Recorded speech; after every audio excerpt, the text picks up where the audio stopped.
É um prazer, neste momento, estar junto com vocês para compartilharmos essa doutrina tão linda, tão maravilhosa,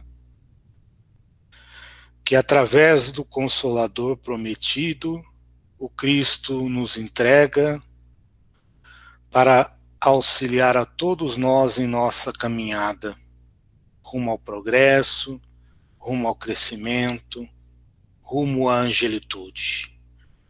Continuamos hoje com o tema número 10, Vida Espírita, questões de 223 a 329. Então, durante essas semanas, nós fomos estudando o que os espíritos fazem, quais as suas ocupações quando não estão encarnados. Estudamos como são as sensações dos espíritos, o que os espíritos sentem, como eles veem a vida quando estão desencarnados. Aprendemos o conceito de felicidade para o espírito, um conceito bem simples, mas ao mesmo tempo muito interessante. Para os espíritos encarnados, a posse do necessário, a consciência tranquila e a fé no futuro. Para os espíritos desencarnados, a consciência tranquila e a fé no futuro. Esta é a causa, esta é a receita de felicidade para todos nós, espíritos, estejamos encarnados ou não. Dando continuidade ao nosso estudo, nós vamos conversar hoje a respeito das escolhas das provas. Como um espírito escolhe as provas pelas quais ele vai passar durante o seu processo reencarnatório. Portanto, antes de começar uma nova existência corporal, na erraticidade, o espírito escolhe o gênero de provas por que há de passar. E nisso consiste o seu livre-arbítrio. Através do livre-arbítrio, com os ensinamentos dos espíritos superiores, com o ensinamento dos estudos que ele fez durante este período que passou na erraticidade, ele vai escolher, ele vai decidir a que gênero de provas ele pretende passar nesta próxima encarnação. Situações que lhe servem de aprendizado ou de teste às suas capacidades, e que nada tem a ver com equívocos ou erros cometidos no passado. Ou seja, nós vamos ter que reparar as nossas faltas, nós vamos ter que reparar tudo aquele mal que nós fizemos. Mas, além de reparar o mal, nós vamos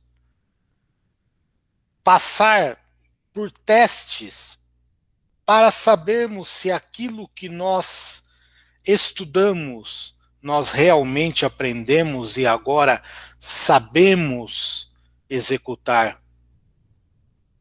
E vamos ter oportunidades de passar por situações que vão nos trazer novos aprendizados em situações que ainda não vivemos como encarnado. É importante lembrar que, do ponto de vista espiritual, a Terra é uma imensa escola, com vários cursos educativos. Assim, muitas vezes com pressa e com desejo de reparação, o espírito solicita aos seus mentores espirituais, muitas vezes, permissão para enfrentar diversas e difíceis provas ao mesmo tempo. Eu quero reparar os meus erros, eu quero crescer mais rapidamente, então eu quero fazer tudo o que é necessário numa única encarnação.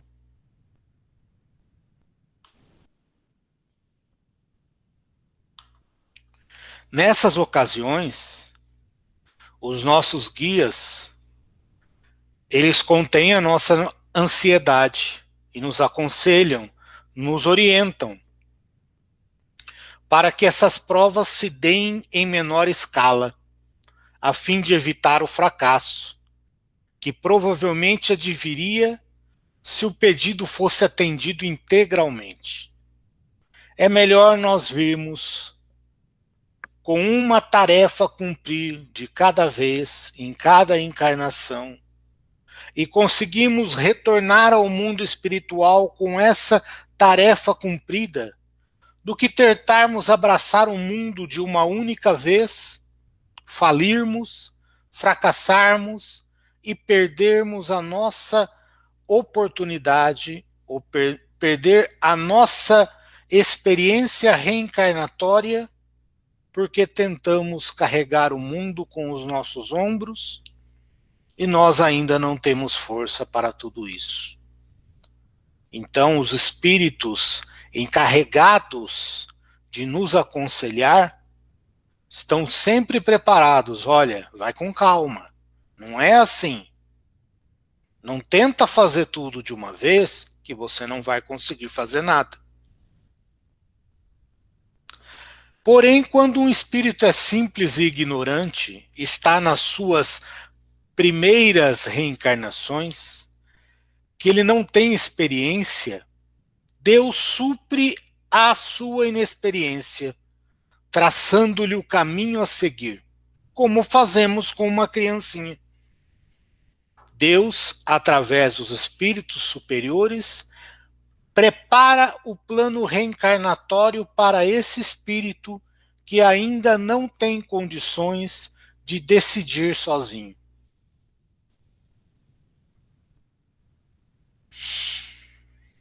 Aí então nós podemos fazer uma pergunta que vem à nossa cabeça.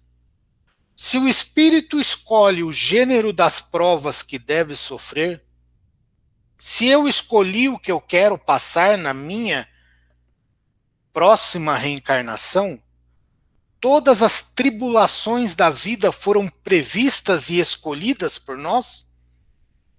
Tudo o que vai me acontecer foi decidido por nós? A resposta é não. Todas não. Pois não podemos dizer que escolhemos e previmos tudo o que vai acontecer conosco no mundo. Escolhemos o gênero de provas, mas os detalhes são consequência da posição escolhida. E frequentemente, as nossas próprias ações e o nosso livre-arbítrio vai influir na nossa reencarnação. Então eu escolho o gênero de prova. Eu quero passar pela prova da riqueza, eu quero passar pela prova da pobreza, pela prova da doença, pela prova da miséria. Então eu escolho de uma forma macro aquilo que eu vou passar. Mas os detalhes, as dificuldades, como será a cada momento de minha reencarnação, eu não escolho. Porque muitas vezes as minhas ações durante a reencarnação, o meu livre-arbítrio, modifica o planejamento das provas. Portanto, o espírito sabe que escolhendo determinado caminho, terá que passar por esse gênero de lutas e essas vicissitudes, mas não sabe quais acontecimentos o aguardam durante a reencarnação.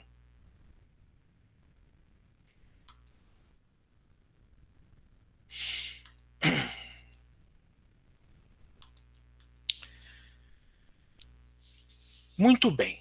Terminado este assunto da escolha das provas, nós vamos falar agora sobre as relações de além-túmulo, as relações entre os espíritos quando desencarnados.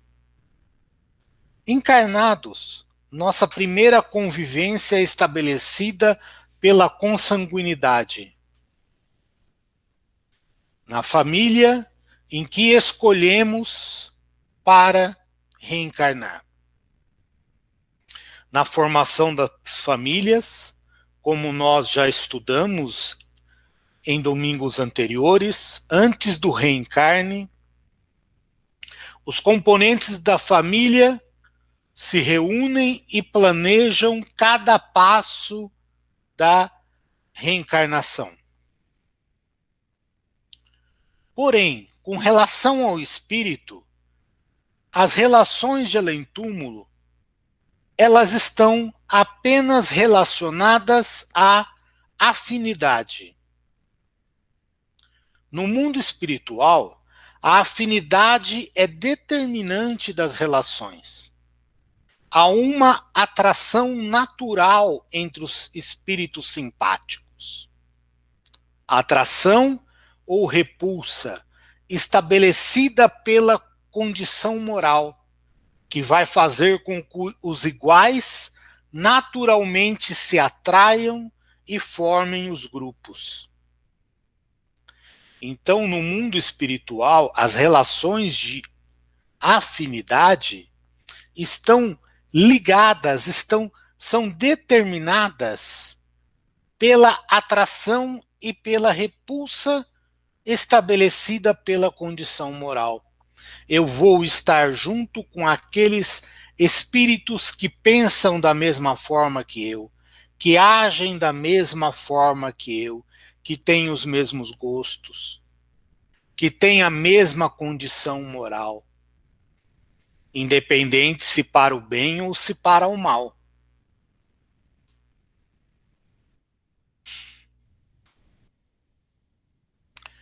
Encarnados, nossa primeira convivência é estabelecida pela consanguinidade.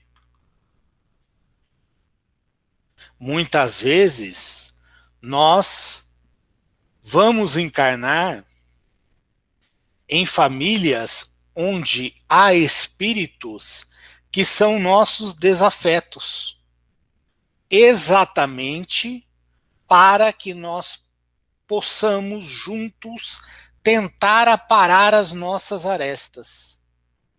Então, nem sempre nós vamos reencarnar com espíritos afins, com espíritos que têm relações de afinidade no mundo espiritual conosco.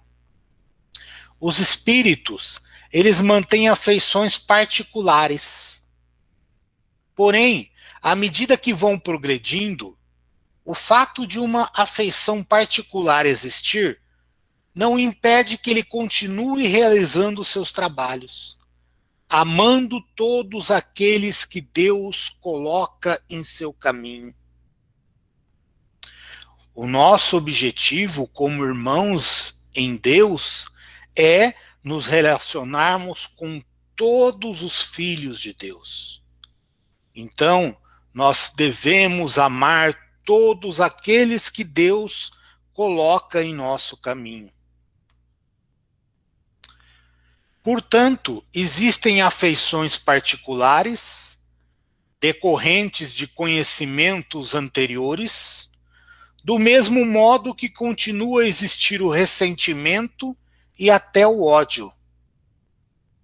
O fato de estar desencarnado não transforma o indivíduo em anjo nem em demônio. Ele continua sendo a pessoa que é. Então, quando desencarnado, nós continuamos com afeições com os nossos amigos, com aqueles que formam a nossa família espiritual. E muitas vezes mantemos o ressentimento, mantemos a mágoa, mantemos o ódio por outros espíritos que nos prejudicaram. Ninguém, após atravessar os portões da morte do corpo físico, se transforma em anjo, e muito menos se transforma em demônio. Nós continuamos sendo aquilo exatamente que somos. Na situação de espírito, é mais fácil ele se modificar, porque consegue enxergar a infantilidade, reconhecer a infantilidade que deu origem àquele sentimento inferior. Como nós já vimos em semanas anteriores, como o espírito, uma vez livre da matéria, ele enxerga melhor, compreende melhor, ouve melhor, ele tem mais condições de ver que aquele relacionamento que ele teve com irmãos durante a encarnação, as atitudes que ele teve foram frutos da infantilidade. Bobeiras, besteiras. Então é muito mais fácil no mundo espiritual tentarmos nos reconciliar. Não que nós não vamos ter que retornar em uma próxima reencarnação para convivermos juntos. Quando isso não acontece, quando não se consegue aparar essas arestas, reencarna-se novamente. Esquece-se do passado e vamos nos encontrar num corpo diferente, em uma família diferente e em situações favoráveis à reconciliação. Os sentimentos inferiores sempre vão se sublimar em sentimentos superiores. Não importa o tempo que o espírito leve para isso, um dia seus sentimentos inferiores se transformarão em sentimentos superiores. O orgulho e o egoísmo vão ser sublimados em humildade e fraternidade. A pureza de espírito se constitui apenas em amor e sabedoria. Um espírito puro tem apenas essas duas qualidades, essas duas virtudes, amor e sabedoria. Quando nós desenvolvemos um sentimento bom por alguém, quando amamos alguém, não importa o que a outra pessoa faça, porque o nosso amor passa a independer de uma correspondência. O verdadeiro amor, o verdadeiro sentimento é aquele que não quer nada em troca. Eu amo por amar. Não importa se eu sou correspondido ou não. Quando a afeição passa a existir, quando desenvolvemos o amor, até que se chegue à situação de amar, independente de quem seja, isso vai caracterizar a pureza de espírito. Jesus, quando esteve encarnado na Terra, amou a todos, independente de quem, independente de ser correspondido. Amou os seus inimigos, amou aqueles que desejavam o seu mal, desejavam a sua morte.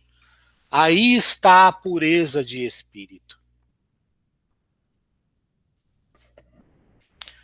Vamos nesse momento falar de um outro assunto bastante interessante, que nós ouvimos muito, né? Um assunto bastante romantizado, bastante romanceado, as metades eternas, a alma gêmea, a minha alma gêmea, a sua alma gêmea.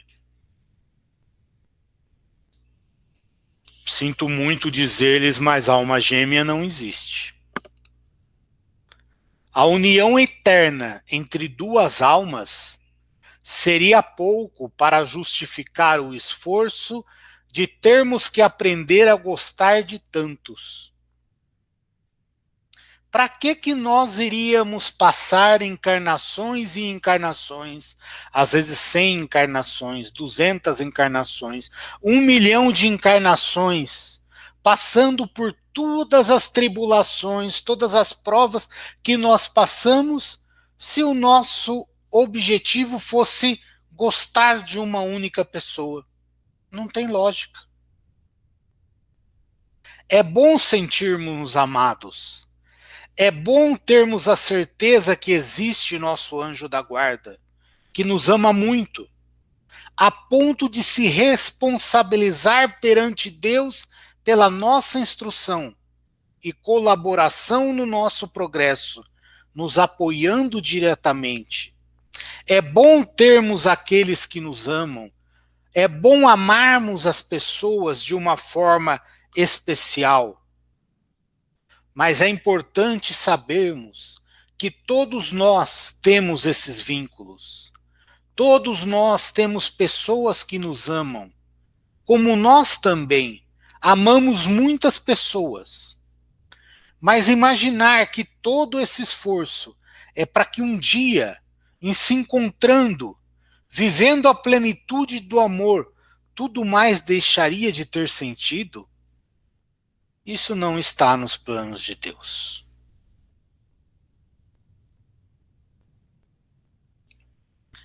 Metades eternas, irmãos, é uma visão pobre, porque a visão humana da plenitude do amor, que caracteriza a pureza de espírito, essa plenitude não pode se restringir a uma única pessoa.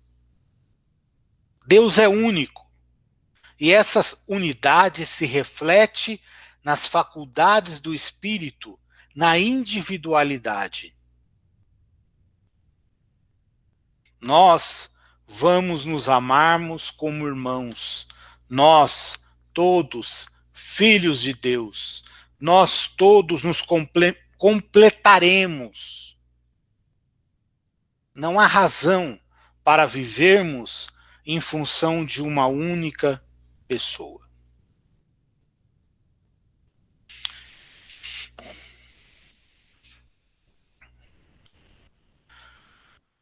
Queridos irmãos, nós estamos chegando hoje ao término da nossa apresentação. Não conseguimos encerrar este capítulo, continuaremos na próxima semana, onde vamos falar sobre as lembranças que o espírito tem das suas existências corporais, das suas outras vidas, e vamos conversar também sobre a comemoração dos mortos, sobre os funerais, como o espírito sente o seu funeral, o seu velório, o que representa esse ato, né, de comemoração do Dia dos Mortos, o que representa para o espírito que está desencarnando o seu funeral. Agradeço muito, e como o Adriano deixou exposto, aqueles que desejarem, após o término da apresentação do Evangelho, estaremos dispostos, apostos, para esclarecimento de dúvidas. Neste momento, eu passo a palavra para nossa irmã Maiara, que vai nos falar sobre o Evangelho segundo o Espiritismo. Obrigado, Eduardo. Neste momento, eu queria fazer uma breve parabenização aos pais e a todos dentro das suas famílias que desempenham esse papel tão importante. Hoje, nós vamos falar do capítulo 11, mas quase nós vamos falar do capítulo 11.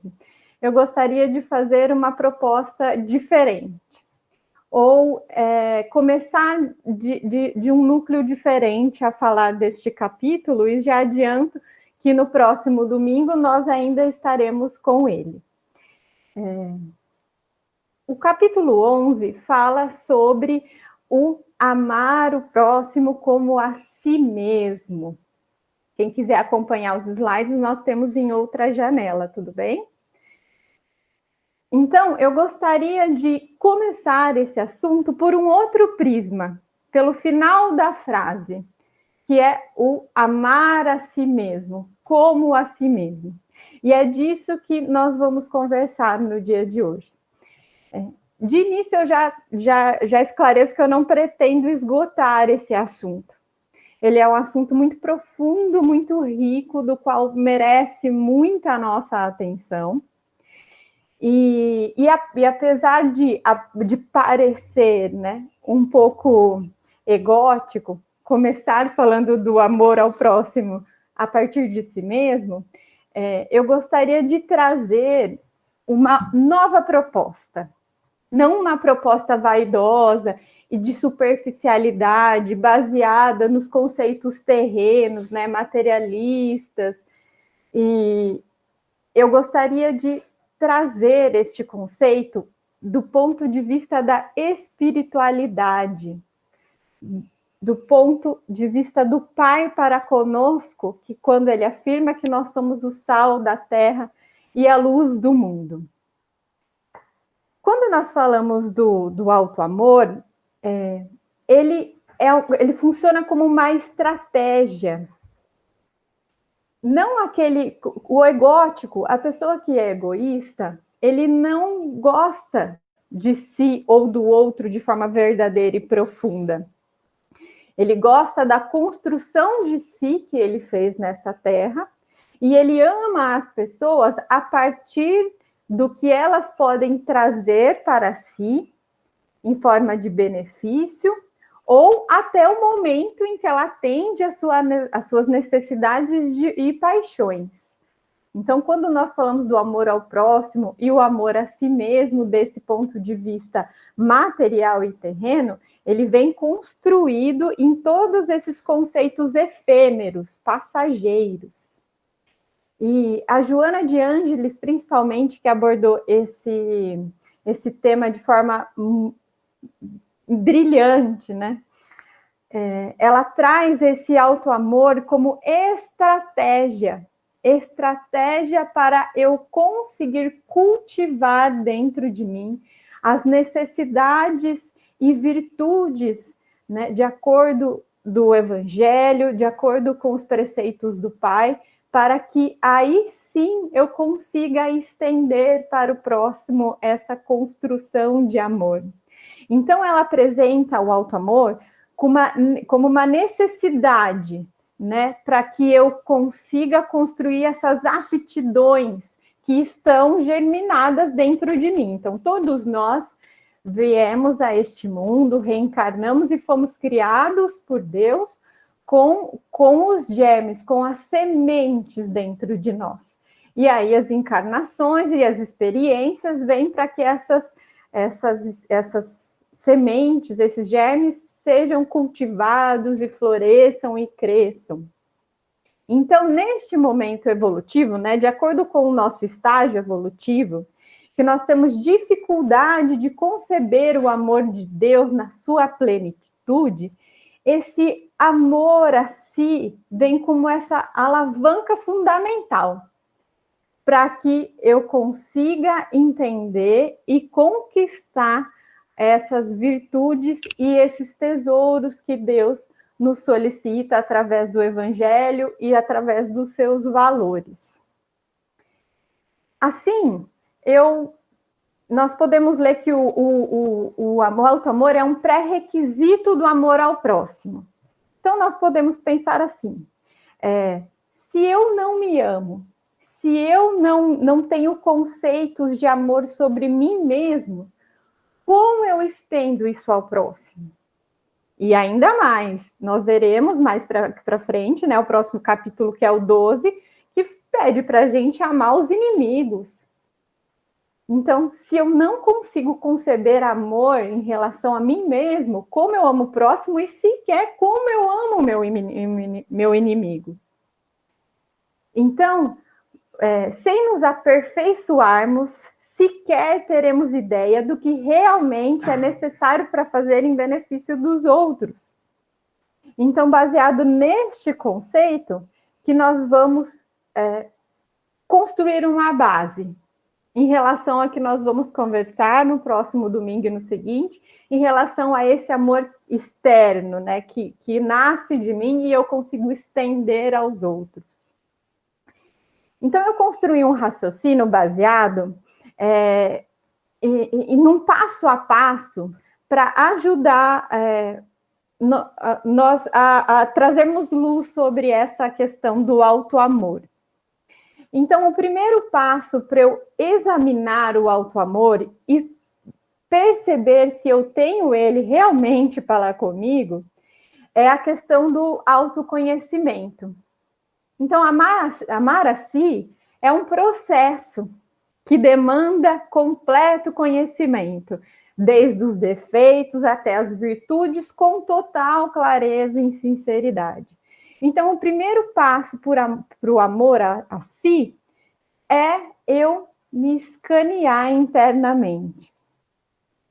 Então, e além de eu me escanear, eu vou grifar a palavra que eu vou dizer agora, pense ela em negrito e grifado. Eu busco, né, conhecer as minhas virtudes e defeitos, e principalmente em relação aos defeitos, eu procuro aceitá-los. Então, nós desperdiçamos muito tempo e energia no processo de negação, de autonegação, né, de ignorar as existências das nossas dificuldades, como se isso as resolvesse automaticamente. E, na verdade, o autodescobrimento, né, olhar para mim com sinceridade, falar e pensar, olha, eu ainda sou egoísta, ou o orgulho mora em mim em determinadas áreas da minha vida, ou eu sou muito grosseiro com as pessoas. Então, quando nós encaramos os nossos defeitos e aceitamos, é o primeiro passo para eu construir esse auto-amor. Porque nós, à medida que nós vamos nos negando internamente, a gente constrói uma imagem de nós inexistente, né? Perfeita, mas que quando nós tiramos aquela película, ela tem muitas coisas que nós mesmos não conseguimos encarar, e quando encaramos, ou quando em algum momento, em alguma situação, nos deparamos com aquele verdadeiro ser, aquela verdadeira, da verdadeira forma que eu encaro as situações, eu dou um jeito de deletar e fingir que eu nunca reagi daquele jeito, me auto-justificando de forma desnecessária e de forma, vamos dizer assim, criando uma mentira sobre mim mesma. Então, se eu não sou sincero comigo, eu não vou ser sincero com o próximo. Eu jamais vou ser sincero com o meu inimigo. Então, encarar os meus defeitos é a primeira chance de transformação. E para nós não vivermos mergulhados, né, só na questão da imperfeição, do nosso estágio evolutivo, das dificuldades e das chagas que nós carregamos, eu também preciso ter olhos para as virtudes que eu já consegui cultivar e ver em quais momentos da minha vida eu já sou alguém melhor, eu já tenho caminhado em direção e reagido de acordo com os preceitos de Deus e de Cristo. Então, eu preciso enxergar esses dois pontos com muita sinceridade e clareza. Então, o autoaperfeiçoamento das nossas virtudes começa por essa questão do autoconhecimento. Então, quando nós estamos no momento da nossa questão evolutiva planetária e também encaramos algumas doenças, algumas questões de saúde mental que estão muito populares, né? A depressão, a automutilação. Então, tudo isso não deixa de ser recorrente a essa falta de autoconhecimento e essa falta de autoaceitação. Então, quando eu olho para o meu entorno e ele não funciona do jeito que eu gosto, ou do jeito que eu gostaria que ele funcionasse, eu entro nessa questão, eu resguardo e me nego, não, eu não gostaria de ser assim, eu não sou assim, e eu entro em processos de depressão, de automutilação, de não reconhecimento, e eu perco o sentido da vida. Então, o primeiro passo é conhecer-se a si e acertar-se. O segundo passo, ele fala do auto-perdão. Então, até que nós consigamos conquistar a devida firmeza das intenções e das atitudes, nas nossas atitudes, o auto-perdão exerce um papel fundamental, que na amenização dos nossos remorsos e culpas. Quando nós falamos do auto-perdão, é relacionado eu penso muito nessa questão de acolher-se. Ok, errei feio, né? E são erros que terão consequências importantes na minha vida, mas se eu não me acolher, eu entro nesse processo do remorso e da culpa que não vai me ajudar em nenhum momento a reverter essa situação. Então, esse auto-perdão, ele é fundamental para que eu consiga me dar a chance de novos caminhos, me dar a chance de tentar novamente. Isso não quer dizer que eu vou aceitar. Pode ser que venha uma nova chance e eu caia de novo em dificuldades, no erro, mas de novo eu devo me acolher, olhar para mim, ver o que essa segunda chance me trouxe de aprendizado, e se lá na frente, como nós sabemos que vai vir uma nova chance, Deus é muito misericordioso, com esse aprendizado eu vou conseguir construir uma nova possibilidade de reação. Então, torna-se imprescindível nós tomarmos também cuidado com a questão das críticas destrutivas. Isso é muito comum. Isso eu já confesso que já fiz comigo mesmo. Então, quando nós cometemos um erro, nós entramos durante um período ali, pós-erro, de críticas muito severas e destrutivas em relação a nós mesmos. E essas acusações dificilmente vão criar uma condição íntima para renovação. Muito pelo contrário. Elas vão gerar as culpas e não uma conscientização equilibrada. Então, eu errei? Ok, não deveria, reagi mal, vou aprender, próxima chance vou tentar acertar. Quando eu venho com a culpa, eu tiro toda essa questão de novas chances, de um novo recomeço, e me martirizo. E olho para aquela situação como uma situação que eu nunca vou conseguir reverter.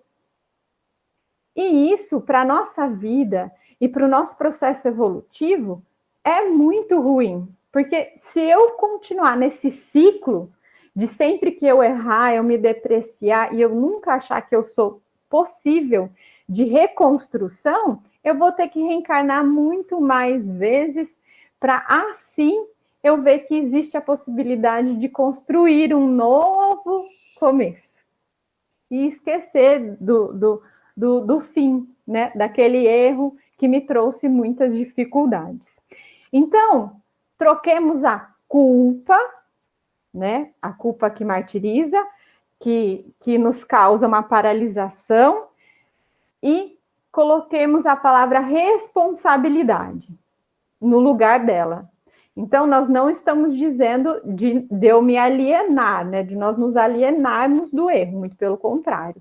Olhar para esse erro com responsabilidade, assumir que realmente teve falhas, mas ver que, justamente com essa palavra responsabilização, eu consigo ser responsável por uma nova construção, por uma melhor reação na nova chance que com certeza irá de vir.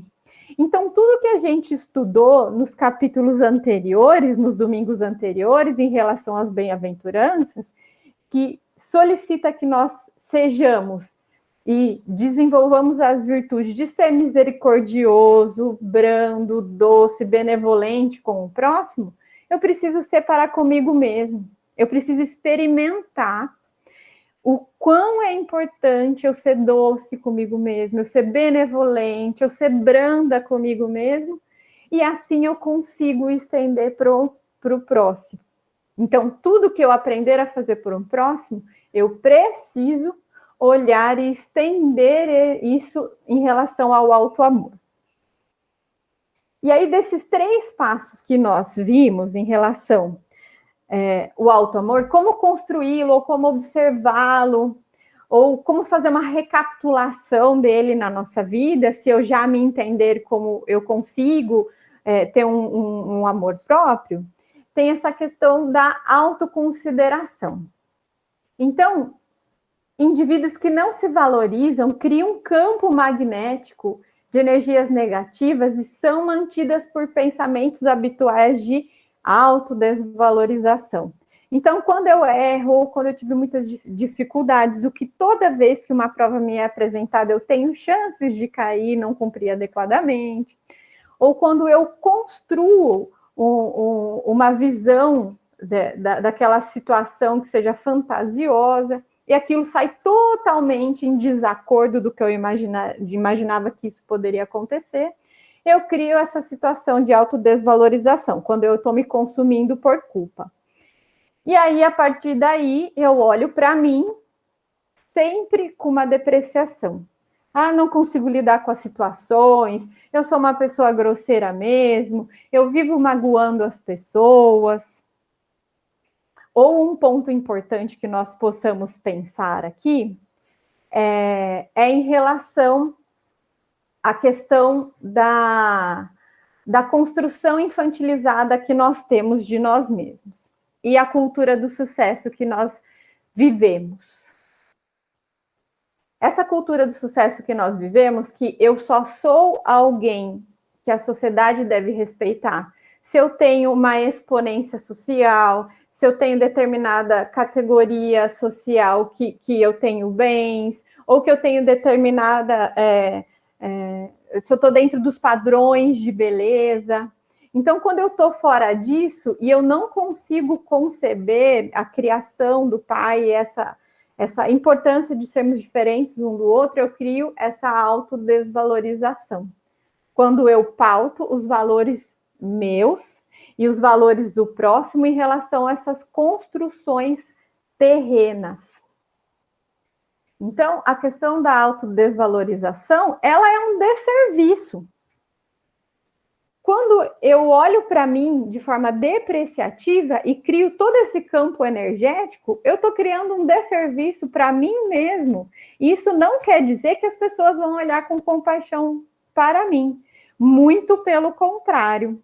Às vezes, muitas vezes, a energia que a gente dissipa é a que atrai a consideração ou não dos outros. Então, quanto mais a gente nos rejeitarmos, maior vai ser a rejeição dos outros para conosco. Então, às vezes, as pessoas se autodepreciam procurando o carinho do próximo, procurando o acolhimento do próximo. Isso não acontece, porque as energias que ela está transmitindo vai criar no outro um processo de rejeição, que muitas vezes a gente nem consegue muito detectar por que isso aconteceu. Né? Às vezes a gente fala assim, ai, não, é difícil, o meu santo não bateu muito com fulano, né? E a gente não sabe dizer muito que isso, mas às vezes é uma energia que ele mesmo está transmitindo para nós. E justamente por isso, quando a gente olha para nós com carinho, com misericórdia, e vê a possibilidade de um novo passo, e principalmente que nós nos desprendamos dos padrões terrenos. Já vou abordar isso um pouquinho, que eu percebi que eu esqueci do terceiro passo, que é do autoaperfeiçoamento. Então, eu falei do autoconhecimento, do autoperdão, e vou retomar o autoaperfeiçoamento, perdão. Então, o autoamor significa o esforço do aperfeiçoamento intelecto-moral. Então, olha lá, eu me conheci e me aceitei. Eu perdoei e entendo que eu estou num processo evolutivo e que eu vou tropeçar, com certeza, mas eu preciso olhar para esses erros com responsabilidade e retomar a caminhada, e aí eu vou para o autoaperfeiçoamento, que é a chance que eu quero, que é a chance de fazer diferente. Então, esforçando-se para adquirir valores iluminativos, a cada momento avançamos na direção do amor ao próximo. Olha lá, é onde o capítulo pede que a gente tem que chegar, né? Então, como que eu faço esse processo do autoaperfeiçoamento? Aqui, quem acompanha os estudos já pode levantar um checklist na cabeça de como fazer esse autoaperfeiçoamento, né? Mas eu vou trazer alguns só para nós relembrarmos. Então, a primeira forma de aperfeiçoamento é nós disciplinarmos os nossos impulsos. Então, olha lá um alerta. Todas as vezes que eu me entrego à indisciplina e permaneço com vícios dentro da minha vida, provavelmente é porque eu não tenho esse conceito do amor enraizado dentro de mim e para comigo. Outra forma de construir o auto... Então, às vezes, até por isso que nós vemos muitos dependentes químicos, mesmo tendo uma estrutura familiar, pais amorosos, e tudo para ser feliz, se enveredam nas drogas, no vício, e mesmo com todo aquele aporte, aquele apoio da família, a gente se pergunta mais por quê? Né? Por que ele não consegue sentir esse amor? Porque ele não se vê digno do amor do próximo, porque ele não tem o auto-amor. Uma outra forma desse autoaperfeiçoamento é eu me entregar aos exames de consciência diários ou após uma falha. Então, eu me entrego ao exame, vejo o que eu fiz de bacana, vejo o que eu preciso aperfeiçoar, estudo, né? Angario bagagem intelectual, espiritual e continuo a caminhada. Então, eu preciso fazer a lição de casa. Se eu não estudar, se eu não me entregar, se eu não trazer os conceitos para dentro de mim, como que eu quero ter novas reações? Não vou ter, porque eu não vou ter base para elas. E um outro passo para esse autoaperfeiçoamento é libertar-se dos padrões, que era o que eu estava falando ali na autoconsideração, que nós vamos enganchar aqui no autoaperfeiçoamento. Então, os padrões da sociedade, neste mundo terreno, ele traz uma série de construções para nós. E que, às vezes, desde a infância, essas construções são intelectualizadas e são trazidas para nós dos nossos pais, não por mal, mas pelos conceitos de sociedade. Então, aquilo tudo traz que nós precisamos ter aparência X, que para eu ser alguém digna de respeito, eu preciso ter a profissão Y, que eu preciso ter determinados bens materiais, de que eu preciso cumprir determinados protocolos sociais. Por exemplo, se eu sou casada, eu tenho que ter filhos. Se eu sou solteira, eu preciso um momento da minha vida casar. Se eu terminei o ensino médio, eu preciso ir para a faculdade. Então, todos esses protocolos de sociedade, às vezes nem sempre eles funcionam para nós, ou nossa vida apresenta circunstâncias que eles não se concretizam, que é a questão do sucesso lá, a obrigatoriedade do sucesso que nós vivemos hoje. E que só se nós obtivermos tudo isso que eu disse, eu sou um ser humano digno de respeito. Então, eu preciso me desvencilhar disso. Se eu tenho aquele determinado padrão de beleza, se eu tenho uma beleza X e a sociedade me diz que tenho outra, vou dizer eu mesma, se eu esperar ter 1,70 m, eu tenho 1,5 m, se eu esperar ter 1,70 m para achar que eu sou digna do amor do próximo, ou para eu me amar, que é o assunto que nós estamos abordando, o que eu vou fazer dessa encarnação? Não é possível, depois de uma certa idade, crescer mais. Então, eu preciso me desvencilhar de tudo isso e olhar para o que o Pai quer de mim, o que o Pai quer do ser humano, o que o Pai quer do meu filho. E olhar as pessoas e a mim através disso, através desse filtro, o filtro do Pai. Nós vemos celebridades que têm tudo, que cumprem todos os estereótipos da sociedade e mais dia menos dia nós ouvimos dizer que estão no vazio, que estão em depressão. Então, percebemos bem o que esses padrões constroem, os padrões terrenos, constroem de chagas dentro de nós. E, muito baseado nisso, nós achamos que nós devemos ser perfeitos para ser amados. E o Pai já está dizendo que a gente não é, que a gente está encarnando porque tem coisa para construir ainda.